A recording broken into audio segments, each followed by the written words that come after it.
I think आज गाड़ी wash करा ही लेता हूँ। अबे यार बारिश, यही सबसे बड़ा मिथ है।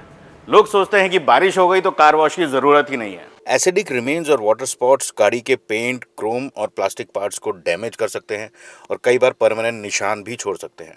Well, you can shake it anyway. Oh. Well, you can shake it anyway. गाड़ी पे वैक्स करने से बारिश का पानी टिकता नहीं है और एक्सपोज एरियाज पे रस्ट नहीं आता है। इंटीरियर क्लीनिंग से आप फंगस बिल्डअप या बैड स्मेल से भी बच सकते हैं। और विंडस्क्रीन पे सेरामिक कोटिंग से आप बारिश के टाइम पे विजिबिलिटी इंप्रूव कर सकते हैं।